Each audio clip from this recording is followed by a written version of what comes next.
Salut les béliers et bienvenue dans cet horoscope pour le mois de novembre 2021. Mon nom c'est Gabriel, je suis astrologue et ensemble je propose qu'on regarde un petit peu comment ce mois de novembre va se dessiner pour vous spécialement. Donc le mois de novembre va vraiment être caractérisé par une activation de tout ce qui est en scorpion. Donc il va y avoir une certaine intensité dans l'air. Depuis le scorpion, on va aussi activer le carré qui tiraille dans le ciel depuis toute l'année, donc entre le Verseau et le Taureau. Alors ici, ça va venir former un carré en T qu'on appelle. Et puis sinon, on a aussi un nouveau genre d'éclipse qui va arriver. Donc on va avoir une éclipse partielle en Taureau. Alors on va commencer. Du 3 au 5 novembre, on a le Soleil en Scorpion qui va venir faire son opposition à Uranus en Taureau. Alors le Soleil en Scorpion, Soleil c'est un principe d'ego et de vitalité. C'est vraiment notre énergie profonde qui est dans l'énergie du Scorpion, donc qui a envie d'authenticité, d'intensité, de profondeur, qui va venir connecter avec ses émotions, aller vraiment connecter avec des émotions aussi qui sont peut-être plus cachées ou un petit peu plus sombres. Tu sais, ça va vraiment mettre en lumière beaucoup de choses. L'opposition à Uranus en Taureau, Uranus qui est une planète qui a envie de changement, qui a envie de briser le statu quo, de rectifier les choses. Dans l'énergie du Taureau, va venir toucher aussi beaucoup à ce qui représente nos valeurs profondes et sur quoi est-ce qu'on est construit en fait. Donc ici, le Soleil qui va venir faire son opposition à Uranus va venir amener une certaine rectification, comme je disais, où est-ce qu'on va oser regarder en face les choses et poser des gestes qui ont besoin d'être posés pour pouvoir se réaligner ou se recentrer. C'est un concept qui est assez important, je trouve, entre le Scorpion et le Taureau, cette idée de centrement. Pour vous, ça va se passer entre la maison 8 et la maison 2. Alors, le Soleil se trouve en maison 8 et ici, donc, le Soleil est dans une maison qui a envie de transformation, qui a envie de changer les choses. La maison 8 représente une certaine mort-renaissance. Et donc, c'est vraiment ici une opportunité pour vous de vous transformer. C'est vraiment l'image de la chenille qui devient papillon. Alors ici, c'est un petit peu ça qui va s'opérer. Uranus, quant à elle, se trouve dans la maison 2. Et puis, dans la maison 2, ça parle de vos ressources. Alors, c'est quoi qui représente vos revenus? C'est quoi les talents que vous êtes en train de peut-être développer, ce genre de choses-là? Et donc, à travers cette transformation qui s'opère et ce besoin d'honnêteté envers soi-même, comment est-ce que ça se transpose par rapport à qu'est-ce que vous possédez? Qu'est-ce que vous avez comme façon de subvenir à vos besoins? T'sais? Donc ici, c'est vraiment ce genre de questions-là qui va être posée. Ensuite, le 4 novembre, nous avons une nouvelle lune en Scorpion. Donc ici, une nouvelle lune, c'est un moment pour planter des graines, poser des intentions pour qu'est-ce qu'on a envie de voir se manifester dans le futur. La Lune ici en Scorpion est en chute, donc elle n'est pas nécessairement le plus confortable dans ce signe-là. La Lune parle toujours de notre monde intérieur et de comment on prend soin de soi. Et dans l'énergie du Scorpion, il y a un petit peu ce côté spartiate où est-ce que, oui, on va plonger dans les profondeurs puis on va aller oser voir ces émotions-là qui sont peut-être plus cachées, mais on est un petit peu en terrain éloigné où est-ce qu'on aurait peut-être envie d'avoir un certain réconfort et puis parfois c'est plus difficile de l'avoir. Alors, oui, il y a une certaine intensité avec l'énergie du Scorpion, mais c'est se permettre de vivre cette intensité-là, je crois, qui permet de l'amenuire un petit peu ou qui permet de plus facilement passer au travers. Pour vous, encore une fois, ça se passe dans la maison 8. Donc, ici, vraiment, toutes les énergies du Scorpion vont toujours vous ramener à ce besoin de transformation, ce besoin aussi d'aller voir les choses qui sont plus cachées. Alors ici, tu sais, comme c'est 2 fois plutôt qu'une, vous avez l'opportunité de regarder et vous avez les outils à votre disposition aussi pour voir ces choses qui sont cachées, les mettre en lumière. Ensuite, du 9 au 12 novembre, on a Mercure qui est en Scorpion, qui va venir faire sa conjonction à Mars en Scorpion également. Ces deux planètes-là vont aussi faire un carré avec Saturne qui est en Verseau. Alors, tout ça, ça représente en fait, Mercure représente notre façon de réfléchir, notre façon de communiquer avec les autres, d'échanger. Mars, lui, représente notre façon d'agir, comment est-ce qu'on tranche, comment est-ce qu'on décide les choses.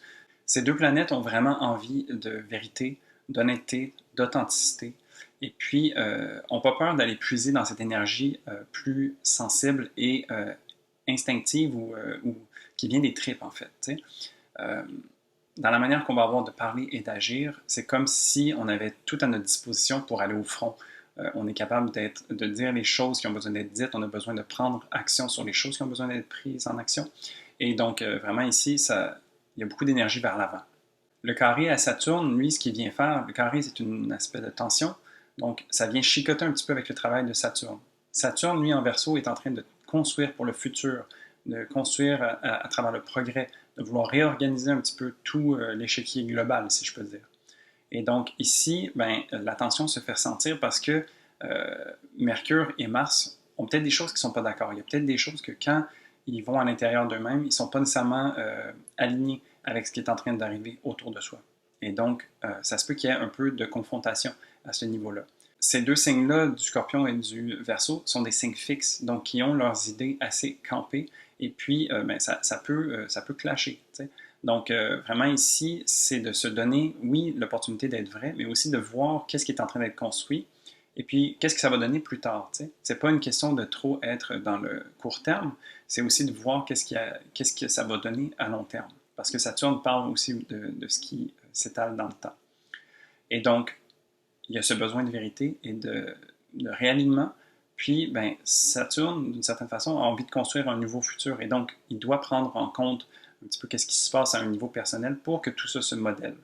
C'est pas nécessairement la chose la plus facile ou la plus flexible, mais c'est dans ce sens-là que ça s'en va. Pour vous, ça se passe en maison 8 et en maison 11, cette tension-là. Donc, la maison 8, encore une fois, ce désir de transformation, de transmutation, puis de vouloir évoluer à travers une certaine décomposition pour renaître, d'une certaine façon. Et puis, la maison 11, où est-ce que Saturne se trouve, parle de vos aspirations et de vos rêves. Donc, tu sais, c'est vraiment de se dire, en fait, que tout ce qu'on est en train de déconstruire ou tout ce qu'on est en train de déterrer a le potentiel de nous aligner plus par rapport à nos rêves et à nos aspirations. La maison 11 parle aussi de la société, puis des groupes auxquels on fait partie. Et donc, c'est de s'assurer, en fait, d'être vraiment aligné, puis d'être à la place qu'on a envie d'être dans cet échiquier-là. Ensuite, du 14 au 16 novembre, on a le Soleil en Scorpion qui vient faire un carré à Jupiter en Verseau. Ici, le Soleil en Scorpion continue de faire ses plongeons en profondeur, d'aller chercher un peu qu'est-ce qui fait mal et qu'est-ce qu'il y a besoin d'avoir un éclairage, si on peut dire. T'sais. J'aime beaucoup l'image de la noirceur illuminée. T'sais. Donc, c'est vraiment de trouver la lumière à l'intérieur de la noirceur. Et le carré à Jupiter, en fait, c'était un aspect de tension, sauf que quand c'est avec un bénéfique comme Jupiter, il y a aussi cette idée d'engouement, en fait. Donc, c'est comme s'il y avait une exagération limite qui se faisait ressentir. Et donc, cette période-ci, ça se peut qu'il y ait un peu un débordement d'ego. C'est sûr, on est dans des énergies fixes, comme je disais, alors le Scorpion et le Verseau. Fait que quand on pense qu'on a raison, on a beaucoup raison dans ces énergies-là. Et donc, dans le fond, c'est juste de s'assurer de rester intègre à travers cette expérience-là, puis savoir en fait que on a notre place et puis que les autres ont leur place aussi, que tout est en train de se placer, puis qu'il faut apprendre à œuvrer. Donc ici, c'est juste de faire attention un petit peu au débordement d'ego, puis de voir aussi qu'est-ce qu'à travers toutes ces transformations-là qui s'offrent à vous, qu'est-ce que vous pouvez en retirer. Jupiter, c'est un peu le guide ou le mentor, si on peut dire, et donc ici, va nous apporter une certaine facilité ou un certain optimisme à voir qu'à travers toutes ces transformations-là qu'on s'offre, on devient plus soi-même. Donc, ça, c'est le côté positif de cet aspect-là. Ensuite, du 16 au 18 novembre, Mars en Scorpion va venir faire son opposition à Uranus en Taureau. Alors, Mars en Scorpion est très fort et très vif, en fait. Donc, il y a cette intensité avec l'énergie du Scorpion, et puis il y a cette envie d'aller vers l'avant avec Mars, de prendre des actions concrètes. On sort de Mars avec l'énergie de la Balance, où est-ce qu'on demande l'avis de tout le monde, puis ici, dans l'énergie du Scorpion, on sait ce qu'on veut et on va le chercher. L'opposition à Uranus va venir, encore une fois, à travers nos actions, va venir nous demander si on est toujours aligné avec ce que l'on croit, c'est quoi nos valeurs et tout ça. Donc, c'est une remise à niveau, si je peux dire. C'est un moment de vérité où est-ce qu'on se regarde, on s'observe et on voit si on est cohérent à travers nos actions par rapport à ce qui est vrai pour nous. Pour vous, cette configuration se passe entre la maison 8 et la maison 2. Alors, encore une fois, cette idée de transformation et aussi s'assurer que la manière, les talents que vous développez ou la manière que vous avez d'avoir de l'argent, par exemple, ou un revenu, reste aligné avec vos valeurs, et à travers aussi cette transformation-là. Donc, s'il y a des nouvelles choses qui font surface à travers vos transformations, mais est-ce que c'est toujours en cohérence avec la manière que vous avez de gagner votre vie, par exemple? Le 19 novembre, on a une éclipse lunaire partielle en Taureau. Alors, une éclipse lunaire, c'est une pleine lune, et habituellement, on dit que c'est un bon moment pour manifester. Cependant, quand c'est une éclipse, les énergies sont beaucoup plus chaotiques, puis c'est pas trop recommandé. Donc ici, si on regarde la pleine lune en taureau par elle-même, donc sans avoir cette idée de manifestation, c'est une pleine lune qui est exaltée et qui a envie de profiter des plaisirs simples, qui a envie de connecter avec la nature, de se reposer, de pouvoir juste profiter de la vie d'une certaine façon. Alors ici, je pense que dans ce mois de novembre, qui a beaucoup d'intensité dans l'air, ça va faire du bien de peut-être prendre un moment de repos pour profiter en fait de ce qui nous fait du bien, de ce qui nous fait plaisir. Ça peut être super intéressant aussi d'y aller à travers les différents sens. Donc, je vous laisse imaginer qu'est-ce qui vous fait plaisir à travers les différents sens, mais vraiment d'y aller dans ce sens-là. Pour vous, ça se passe dans la maison 2. Et donc, la maison 2 fait aussi écho à nos possessions. Donc, peut-être ça pourrait être intéressant de voir qu'est-ce qui n'est plus nécessaire peut-être dans votre vie ou qu'est-ce qui peut-être représente un poids trop lourd. T'sais. Vous êtes en train de vivre beaucoup de transformations, puis peut-être ça pourrait être intéressant de se délester de certaines choses pour pouvoir avancer avec le cœur plus léger. Et pour finir, du 27 au 30 novembre, on a vraiment une fin de mois qui va changer de ton avec le Soleil en Sagittaire qui va venir faire une conjonction à Mercure en Sagittaire. Alors ici, on sort des énergies plus intenses du Scorpion pour venir s'alléger et suivre son cœur un petit peu. L'énergie du Sagittaire a envie d'aventure, de briser la routine, de pouvoir sortir dehors, tu sais. Et donc, ici, ça va vraiment changer le ton. C'est comme si on se permettait un certain moment de légèreté après avoir vécu un moment d'intensité. Ça va nous permettre aussi de bien intégrer les énergies qui ont fait surface, et d'autant plus dans votre cas avec toutes ces transformations.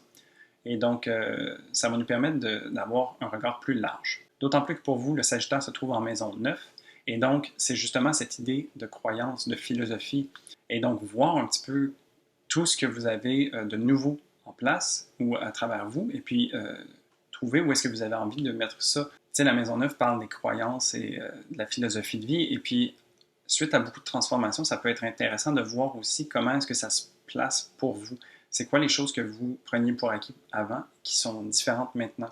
Comment ça change l'angle de vue par lequel vous regardez votre vie pour pouvoir l'intégrer de façon différente ou nouvelle, tu sais.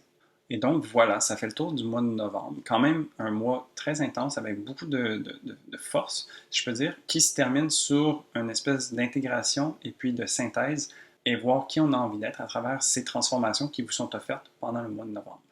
Alors voilà, merci d'avoir écouté et puis n'hésite pas à me laisser en commentaire comment tu anticipes ou comment tu appréhendes ce mois de novembre.